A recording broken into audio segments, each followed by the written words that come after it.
Shalom, shalom, frères et sœurs en Christ, et bienvenue à la Rhapsodie du mercredi 14 septembre 2022. Rhapsodie écrite par le pasteur Chris Oyakilome, et la lecture est offerte par les vérités de l'Évangile. Le thème d'aujourd'hui est « Marcher dans l'humilité ». Alléluia. Et le verset de Jean 8, verset 12, qui nous dit « Jésus leur parla de nouveau et dit « Je suis la lumière du monde. Celui qui me suit ne marchera pas dans les ténèbres, mais il aura la lumière de la vie. » Alléluia. Le pasteur Christ dit « Le Seigneur Jésus est notre exemple parfait en toutes choses. Il était l'humilité personnifiée. Vous ne pouvez pas le suivre ou l'imiter et rater votre chemin.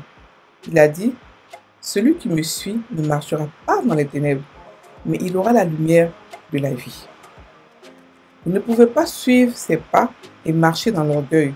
C'est impossible. Il y a des gens qui disent qu'ils ont peur d'être pris par l'orgueil. Non, ce ne serait pas le cas quand vous connaissez vraiment et suivez Jésus. Vous le suivez à travers la parole. Soyez un pratiquant de la parole. 1 Pierre 5,5 nous dit « De même, vous qui êtes jeunes, soyez soumis aux anciens, et tous, dans vos rapports mutuels, revêtez-vous d'humilité, car Dieu résiste aux orgueilleux, mais il fait grâce aux humbles. » Soyez soumis au Seigneur et à sa parole. C'est ça la vraie humilité.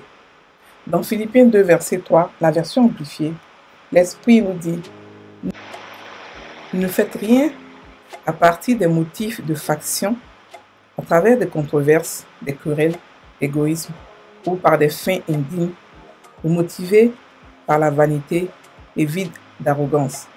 Plutôt que chacun estime les autres comme mieux et supérieurs à eux-mêmes, dans le vrai esprit d'humilité, un caractère humble, en vous estimant les uns les autres plus haut que vous-même. » Fin du verset. Alléluia.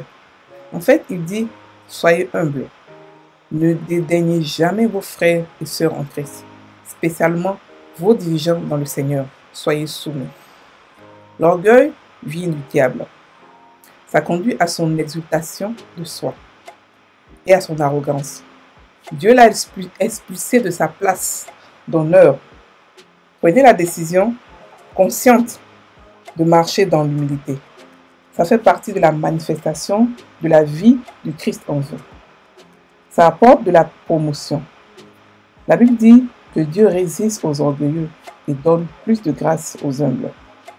Cette grâce résulte en honneur, en croissance, en agrandissement et en progrès. Alléluia. Fin de la rhapsodie. Alors, aujourd'hui, le pasteur nous parle de l'humilité. Il nous explique que, en tant que chrétien, notre devoir, c'est de imiter le Maître Jésus et d'être humble comme lui. Il dit que c'est impossible pour un chrétien qui marche à la lumière de la parole de Dieu de craindre de tomber dans l'orgueil. Il dit que c'est impossible parce que beaucoup d'entre nous ont peur. Oh, j'ai peur de l'orgueil parce que l'orgueil est subtil. Quand elle vient, tu ne sais pas qu'elle est venue et tout ça. Non. Il nous dit que si nous marchons dans la parole de Dieu, si nous marchons à la lumière de la parole de Dieu, nous pouvons marcher dans l'humilité. Alors, l'humilité que Jésus a montré, c'était quoi? Jésus a dit qu'il a demandé à ses disciples un jour, entre celui qui est sur la table et celui qui le sert, qui est plus grand? Et lui, il a répondu que c'est celui qui est servi qui est plus grand. Que moi, je suis venu pour vous servir en tant que serviteur. C'est pour dire que malgré tout ce que j'ai, malgré tout ce que j'avais avant, malgré tout le statut que j'ai, je suis venu vous servir. Je suis venu pour vous servir comme si j'étais le serviteur, alors que je suis le maître. Vous m'appelez maître, mais moi je vous sers. Et la Bible dit que non, que à cause de son orgueil, il s'est humilié jusqu'à la mort de la croix. Il a été gentil avec Dieu. Il a été humble. Il s'est rabaissé. C'est pour cela que ce nom lui a été donné, le nom au-dessus de tout nom. Et la Bible dit encore que, avant de mourir, il a mis un comble à son amour en lavant les pieds de ses disciples. Pourquoi est-ce qu'il a fait tout ça? Jésus est venu avec un seul message qui a beaucoup de branches. Le message de l'amour. Le message de l'amour. Lorsque nous marchons dans l'amour, est dans l'amour vrai, c'est-à-dire un amour qui n'est pas semblant, un amour qui prend sa source de la parole de Dieu, nous sommes forcément humbles. Parce que nous reconnaissons que le chrétien que nous voyons, Jésus est mort pour lui. N'importe quel chrétien, parce que Jésus n'est pas mort seulement que pour les chrétiens, il est mort pour le monde entier. Et son sang n'a pas de prix. Son sang a une valeur inestimée et inestimable. Ça veut dire que chacun de nous a pour lui de la valeur. Et parce que nous avons de la valeur devant lui, nous devons, nous chrétiens, considérer tout le monde, aimer tout le monde comme lui il est aimé. Son cœur a été assez grand pour pouvoir aimer le monde entier. C'est vrai que lorsqu'on voit comme ça, avec l'esprit humain, c'est invraisemblable d'aimer le monde entier. Mais Dieu l'a fait. Si Dieu l'a fait, c'est que nous pouvons le faire aussi. C'est-à-dire que pour Dieu, pour Christ, ça a été un choix d'aimer. On ne l'a pas forcé. Il était au ciel là-bas. La parole était au ciel là-bas. Elle avait déjà l'autorité de Dieu. Et elle est venue ici pour partager son autorité avec nous, pour mourir pour nous, pour que nous ne puissions plus être esclaves du péché, esclaves de la mort, esclaves de la maladie, esclaves de la pauvreté, esclaves du diable. Nous puissions avoir l'autorité là-dessus, l'autorité. Nous puissions régner. Alléluia. Nous puissions régner. Donc nous devons savoir que nous régnons dans l'amour. Notre motivation première doit être l'amour. Donc celui qui ne sait pas s'il marche dans l'orgueil, ce qu'il a fait, c'est de vérifier ses motivations. Pourquoi est-ce que je fais ceci? Pourquoi est-ce que je fais cela? Quelles sont mes motivations vraies? Est-ce l'amour? Est-ce l'orgueil? Est-ce parce que je veux me montrer? C'est là, chacun de nous sait pourquoi il fait ces choses. Donc quand quelqu'un est orgueilleux, il ne peut pas dire que ça l'a surpris. Non. Parce qu'il ne marche pas dans la lumière de la parole de Dieu. C'est pour ça que l'orgueil est venu le prendre. Et l'orgueil est très dangereux. C'est l'orgueil qui a fait que Satan a été chassé. Satan n'a pas compris que la puissance de Jésus, c'était l'amour. La puissance de Jésus, c'est l'amour. Et la puissance, mais les premiers chrétiens, c'était aussi l'amour. La Bible dit qu'ils étaient ensemble, tous ensemble. Ils faisaient tout dans la fraternité, dans l'amour. C'est pour cela qu'ils étaient aussi puissants. Et pourquoi est-ce que nous, chrétiens, aujourd'hui, on ne montre pas cette puissance de Dieu? C'est parce que l'amour entre nous n'est pas manifesté. Nous ne pratiquons pas l'amour. Alors que la Bible dit que Dieu nous a donné à tous l'amour. Donc on peut faire grandir l'amour. L'amour est un fruit. C'est-à-dire que c'est nous qui devons consciemment le faire grandir. Ce n'est pas Dieu qui va faire grandir l'amour dans notre cœur. C'est pareil comme la foi. Donc on ne peut pas prier Seigneur, fais-moi grandir mon amour ou fais grandir mon humilité.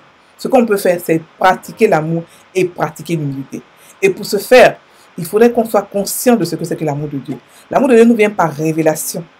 On comprend cet amour qui est si grand. On comprend la profondeur, la hauteur, la largeur et la longueur par révélation.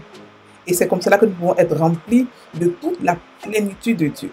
Donc frères et sœurs, méditez sur l'amour afin que votre amour grandisse.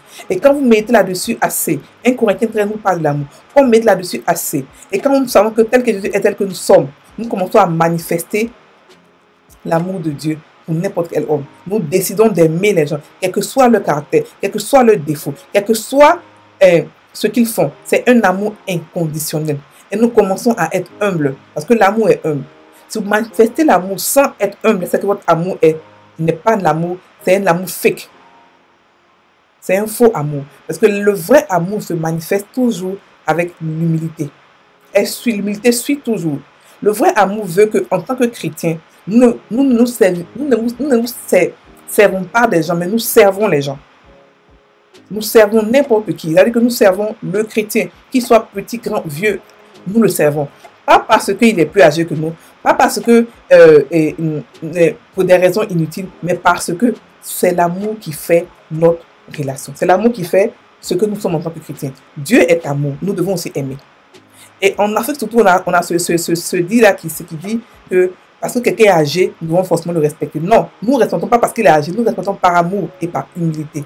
Même celui qui est âgé doit aussi respecter celui qui est plus petit par amour et par humilité. Les hommes de Dieu doivent servir le peuple et non se servir des peuples. Ceux qui se servent des peuples, ceux qui se servent des brebis, ce sont ceux-là qui sont au gouvernement, ce sont ceux-là qui sont les hommes d'affaires, qui sont ceux-là qui s'en foutent des peuples, mais du peuple de Dieu. Mais nous qui avons la charge des brebis du Seigneur, nous devons les servir et non nous servir d'eux. C'est ça l'humilité. C'est ça l'humilité. Parce que la Bible dit que Dieu fait grâce aux hommes et résiste aux orgueilleux. Lorsque l'orgueil commence à rentrer dans votre cœur, lorsque la motivation n'est plus maintenant l'amour, vous commencez à vous battre contre Dieu. Vous commencez à vous battre contre Dieu. Et ça, c'est très dangereux. Se battre contre Dieu, sachez que il n'y a pas d'issue pour vous que vous puissiez gagner. Donc, ne risquez pas de vous battre contre Dieu. Non. Vous devez être dans l'équipe qui gagne. L'équipe qui gagne, c'est une équipe qui est remplie d'amour et d'humilité. Alléluia. Donc, checkons ensemble nos motivations et soyons humbles. Décidons d'être humbles. C'est un choix, c'est une décision. Décidons d'être humbles et soumis au Seigneur. La Bible dit que Christ s'est donné à lui-même. C'est-à-dire qu'il s'est sacrifié lui-même à Dieu. Nous aussi sacrifions notre corps. Soyons soumis au Saint-Esprit. En l'écoutant, en l'honorant, parce que c'est comme ça que Dieu comprend l'amour, en le respectant, en l'écoutant, qu'il nous parle, donne des ordres, en obéissant, en pratiquant sa parole, en laissant sa parole dans notre cœur, en écrivant sa parole dans notre cœur, en nous bombardant de sa parole, de sa lumière. C'est cela, se donner un sacrifice à Dieu. C'est cela la vie d'un sacrificateur que nous sommes.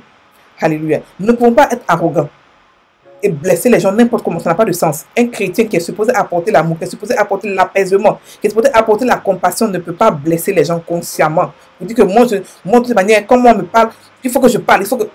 Calmez-vous. Calmez-vous et sachez que l'homme qui est rempli de l'amour de Dieu sait se calmer. Lui, il sait comment attraper ses ardeurs, ses colères. Il sait comment attraper ça. Et même ça, il n'a même plus de colère. Parce qu'il est rempli de l'amour de Dieu.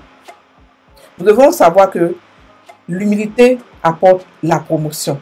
Elle apporte la grâce. Elle apporte la croissance. Elle apporte le progrès, la gloire. Parce que Dieu résiste aux orgueilleux et fait grâce aux humbles. Ça veut dire qu'il donne plus de grâce. Il augmente la grâce des humbles. Donc, prenons la décision aujourd'hui d'être humble, de marcher consciemment dans l'humilité, dans l'amour, afin que la vie de Dieu soit encore plus grande, plus manifestée en nous. Alléluia. On va maintenant prendre la confession. Je suis soumis à l'autorité et à l'influence de la parole de Dieu. Je suis soumis à l'impact de la parole de Dieu. Je reçois la parole dans mon cœur en agissant en conséquence, en effectuant des changements définitifs dans mon caractère et mon attitude avec et à travers la parole. Chaque jour, je marche dans une humilité excellente du cœur, avec la volonté de prendre la responsabilité de servir les autres, dans la loyauté envers la parole. Et par conséquent, j'attire la faveur divine et la promotion. Gloire à Dieu. Alléluia. Frères et sœurs en Christ, passez une très bonne journée. Soyez bénis.